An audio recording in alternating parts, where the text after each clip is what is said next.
भारतीय film industry के सबसे संजीदा अभिनेताओं में से एक संजीव कुमार। कॉमेडी हो, रोमांस हो, एक्शन हो या फिर हो धीर गंभीर किरदार, संजीव कुमार हर किरदार में गहराई से उतरकर उसे जीवंत बना देते थे। लेकिन किरदारों को जीवंत करने की काबिलियत तक पहुंचने का संजीव कुमार साहब का सफर आसान नहीं था। कड़े संघर्ष के बाद संजीव कुमार ने वो मुकाम हासिल किया था जिसका ख्वाब दुनिया का हर अभिनेता देखता है। इस सफर में वो फासला भी शुमार होता है जो संजीव कुमार अक्का हरी भाई ने पैदल ही पूरा किया था।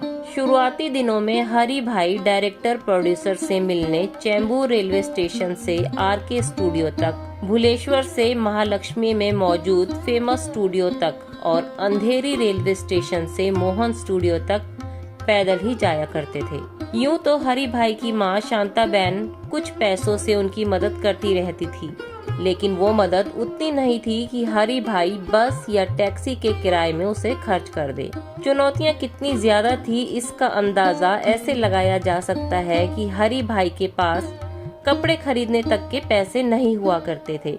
उनके पास 2 जोड़ी सफेद कुर्ते पजामे थे जिन्हें वो हर रात धोया करते थे ताकि अगले दिन उन्हें पहनकर वो डायरेक्टर प्रोड्यूसर से काम मांगने जा सके। वैसे उस जमाने में भी हीरो बनने का ख्वाब देखने वाले एक्टर्स काम मांगने कुर्ता पाजामा पहनकर किसी डायरेक्टर प्रोड्यूसर के ऑफिस नहीं जाते थे, लेकिन संजीव कुमार जाते थे। उनके पास कोई और चारा भी तो नहीं था। साल 1960 में फिल्माले प्रोडक्शन हाउस ने एक फिल्म बनाने का ऐलान किया और उन्होंने फिल्म में अपने ही स्कूल यानी फिल्माले एक्टिंग स्कूल के कुछ स्टूडेंट्स को भी छोटे छोटे रोल्स के लिए कास्ट किया। वो फिल्म थी हम हिंदुस्तानी, जिसमें सुनील दत्त और आशा पारेख लीड रोल में थे। और चूंकि हरी भाई भी फिल्माले एक्टिंग स्कूल के स्टूडेंट थे तो उन्हें भी उस फिल्म में पुलिस इंस्पेक्टर के एक छोटे से रोल के लिए कास्ट कर लिया गया। रोल छोटा था लेकिन उसके बदले पैसे मिल रहे थे।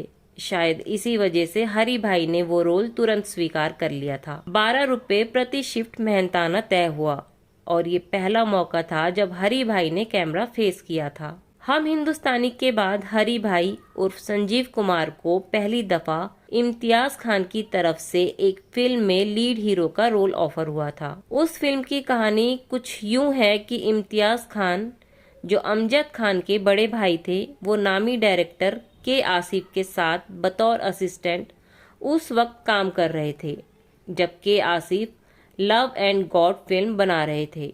उसी वक्त इम्तियाज खान को जिंदगी की राहें नाम की एक फिल्म डायरेक्ट करने का ऑफर मिला। दरअसल पहले उस फिल्म को कोई और डायरेक्ट कर रहा था, लेकिन प्रोड्यूसर से विवाद होने की वजह से उस डायरेक्टर ने जिंदगी की राहें नाम की वो फिल्म छोड़ दी। उस वक्त संजय खान फिल्म के लीड हीरो थे, लेकिन चूंकि वो डायरेक्टर संजय खान का दोस्त था तो उसके फिल्म छोड़ने के बाद संजय खान ने भी उस फिल्म से खुद को अलग कर लिया। इस पूरे घटनाक्रम के बाद ही प्रोड्यूसर ने इम्तियाज खान को वो फिल्म डायरेक्ट करने का ऑफर दिया था और साथ ही साथ ये जिम्मेदारी भी दे दी कि अब इम्तियाज को ही इस फिल्म के लिए हीरो भी ढूंढना होगा। कुछ दिनों तक तो इम्तियाज खान हीरो की तलाश में लगे रहे, लेकिन जब उन्हें कोई परफेक्ट फेस नहीं मिला तो वे निराश हो गए। तब इम्तियाज खान के छोटे भाई अमजद खान ने उन्हें हरी जरीवाला का नाम सुझाया। अमजद खान और हरी कुछ नाटकों में काम कर चुके थे और अमजद खान जानते थे कि हरी एक बेहतरीन एक्टर है। भाई की सलाह पर इम्तियाज खान हरी से मिले। उन्होंने हरी को फिल्म में बतौर हीरो काम करने का ऑफर दिया। हरी भाई तो इसी मौके की तलाश में कब से धक्के खा रहे थे, सो उन्होंने तुरंत इम्तियाज खान का वो ऑफर एक्सेप्ट कर लिया। लेकिन हाय रे किस्मत, हरी भाई की बदनसीबी अभी खत्म नहीं हुई थी। फिल्म के प्रोड्यूसर और फाइनेंसर के बीच किसी बात को लेकर कलेश हो गया और वो फिल्म बंद हो गई। हरी भाई फिर से ऑफिस दर ऑफिस काम की तलाश में भटकने पर मजबूर हो गए। एक दिन हरी भाई को पता चला कि वी शांताराम अपनी नई फिल्म गीत गाया पत्थरों ने के लिए किसी नए हीरो की तलाश में है। बस फिर क्या था, हरी भाई पहुंच गए वी शांताराम से मिलने। लेकिन जब वी शांताराम ने हरी भाई को देखा तो वो हैरान रह गए। दरअसल हरी भाई वी शांताराम से मिलने भी अपना सफेद कुर्ता पजामा पहनकर ही गए थे। और वी शांताराम यकीन नहीं कर पाए कि ये आदमी जो कुर्ता पजामा पहनकर आया है ये उनकी फिल्म का हीरो बनना चाहता है। भला ये आदमी हीरो बनने की सोच भी कैसे सकता है। यानी नतीजा फिर वही ढाक के 3 पात। वी शांताराम ने हरि भाई को फिल्म में नहीं लिया। उन्होंने जितेंद्र को अपनी फिल्म का हीरो चुना और इस तरह गीत गाया पत्थरों ने जितेंद्र साहब की डेब्यू फिल्म बनी। हरि भाई का संघर्ष जारी था। इस बीच उन्हें कुछ फिल्मों में छोटे मोटे रोल्स निभाने के ऑफर मिलते रहे, जिन्हें वो पैसों की खातिर स्वीकार भी करते रहे।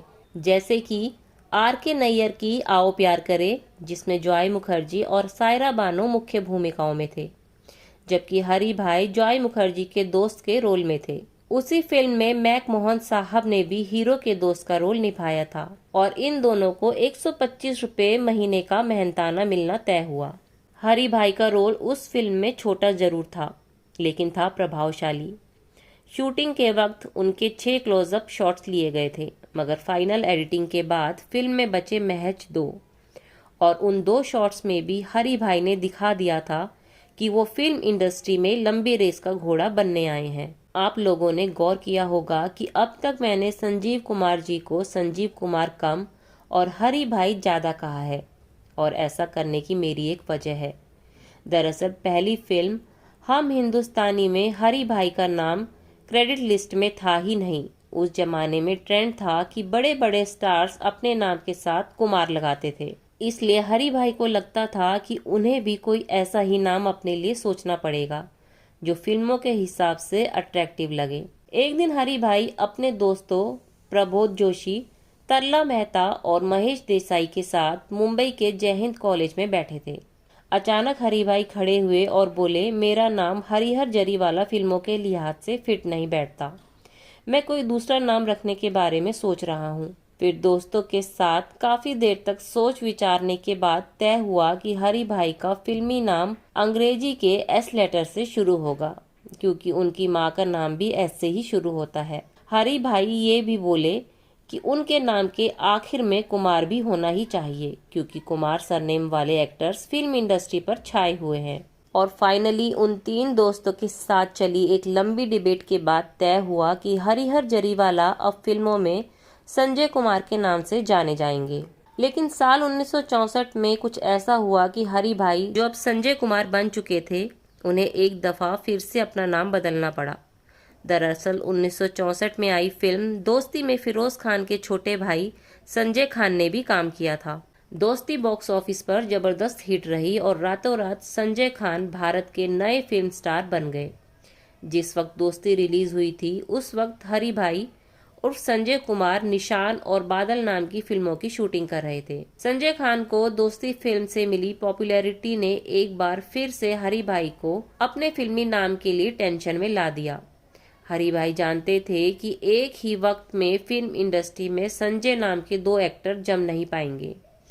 वो इतने परेशान थे कि बादल के डायरेक्टर SP ईरानी ने भी उनकी परेशानी भांप ली, और जब SP ईरानी को पता चला कि हरि भाई उर्फ संजय कुमार किस वजह से परेशान है, तो उन्होंने हरि भाई को सलाह दी कि उन्हें एक बार फिर से अपने नाम में बदलाव करना चाहिए। लेकिन ये करना हरि भाई को इसलिए सही नहीं लग रहा था क्योंकि उनकी 2 फिल्में आओ प्यार करे और रमत रामाडे राम संजय कुमार के नाम से रिलीज हो चुकी थी। ऐसे में कहीं ऐसा ना हो कि पब्लिक को उनका बार बार नाम बदलना हजम ना हो पाए। लेकिन SP ईरानी ने हरि भाई को समझाया कि आओ प्यार करे में तो सारा फोकस जॉय मुखर्जी पर था और रमत रामाडे राम एक रीजनल फिल्म थी, ऐसे में कोई तुम्हारे नाम पर ध्यान नहीं देगा। हरि भाई को बात समझ आ गई और इस तरह हरिहर जरीवाला उर्फ संजय कुमार बने द लेजेंड संजीव कुमार। हरिहर जरीवाला संजय कुमार से संजीव कुमार तो बन गए, लेकिन उन्हें काम छोटे बजट की फिल्मों में ही मिल रहा था, जैसे हुस्न और इश्क, अली बाबा और 40 चोर। इन फिल्मों में संजीव कुमार का खर्च तो चल रहा था, लेकिन ना तो इनके करियर को कोई दिशा मिल पा रही थी और ना ही इनकी आर्थिक स्थिति बेहतर हो रही थी। इस सब की वजह से संजीव कुमार डिप्रेशन में भी आ गए थे और उन्होंने तय कर लिया था कि वो फिल्मों का चक्कर छोड़कर कुछ और काम करेंगे। इसी बीच BR चोपड़ा ने ऐलान कर दिया कि वो आदमी और इंसान नाम की एक नई फिल्म पर काम शुरू करने जा रहे हैं। और उन्हें एक्टर्स की तलाश है। एक आखिरी कोशिश के इरादे से संजीव कुमार ने फैसला किया कि वो बी.आर. चोपड़ा से जाकर मिलेंगे और उस फिल्म में काम मांगेंगे। और संजीव कुमार इतनी हड़बड़ी में थे कि बी.आर. चोपड़ा से मिलने भी वो अपने सफेद कुर्ते पजामे में ही चले गए। संजीव को कुर्ते पजामे में देखकर बी.आर. चोपड़ा और यश चोपड़ा को बड़ा अजीब लगा और उन्होंने संजीव से साफ कह दिया कि हम आपको अपनी फिल्म में कास्ट नहीं करेंगे। और इस तरह जिस रोल की उम्मीद में संजीव कुमार बी.आर. चोपड़ा से मिलने गए थे वो फाइनली फिरोज खान साहब को मिल गई। बी.आर. चोपड़ा वाली घटना के बाद संजीव जी ने तय कर लिया कि अब वो फिल्मों में करियर बनाने की अपनी जिद को त्याग देंगे। उन्होंने इस बात पर ध्यान लगाना शुरू कर दिया कि जिंदगी बसर करने के लिए आखिर वो कौन सा धंधा चुनेंगे। फिर एक दिन संजीव कुमार अपने दोस्त सुधीर दलवी के घर पहुंचे। उनके पास साबुनों से भरा एक बैग था। उन्होंने एक जेल सोप सुधीर दलवी को दिखाते हुए कहा, मुझे नहीं लगता कि इन डायरेक्टर्स प्रोड्यूसर्स को किसी टैलेंटेड एक्टर की जरूरत है। मैं अब इस संघर्ष से थक चुका हूँ। मैंने फैसला कर लिया कि अब मैं साबुन के बिजनेस में उतरूंगा। सुधीर दलवी को संजीव कुमार के मुंह से ये बातें सुनकर बड़ा अजीब लगा। उन्हें दुख हुआ ये सोचकर कि कल तक उनका ये दोस्त फिल्मों को लेकर कितना उत्साहित रहता था। सुधीर दलवी ने संजीव कुमार को समझाते हुए कहा, तुम हिम्मत मत हारो, तुम्हारा वक्त भी आएगा और जल्दी ही आएगा। तुम बस कुछ दिन और टिके रहो, देखना जल्द ही तुम्हारी तकदीर बदल जाएगी। सुधीर दलवी की बात संजीव कुमार जी ने मान ली और कुछ महीने और संघर्ष करने का फैसला किया और आखिरकार दोस्त सुधीर दलवी की बात सच साबित हुई। संजीव कुमार जी की जिंदगी ने एक ऐसा मोड़ लिया जहां से उनके सारे दुख, सारी परेशानियां खत्म होने लगी और वो सफलता के पथ पर हर दिन आगे बढ़ते चले गए। संजीव कुमार को सफलता मिलने की कहानी बड़ी दिलचस्प है, पर उसका किस्सा हम आपको फिर कभी बताएंगे। फिलहाल तो ये बताना आपको जरूरी है कि चोपड़ा ब्रदर्स ने एक इंटरव्यू में कहा था कि उनसे उस वक्त गलती हो गई थी जब संजीव कुमार कुर्ता पजामा पहनकर उनके पास काम मांगने आए थे। वो संजीव कुमार के टैलेंट का अंदाजा नहीं लगा पाए, लेकिन बाद में उन्हें एहसास हो गया था कि संजीव कुमार कितने जबरदस्त अदाकार हैं। और फिर तो संजीव कुमार जी को चोपड़ा ब्रदर्स ने त्रिशूल, पति पत्नी और वो, सिलसिला और सवाल में कास्ट किया था।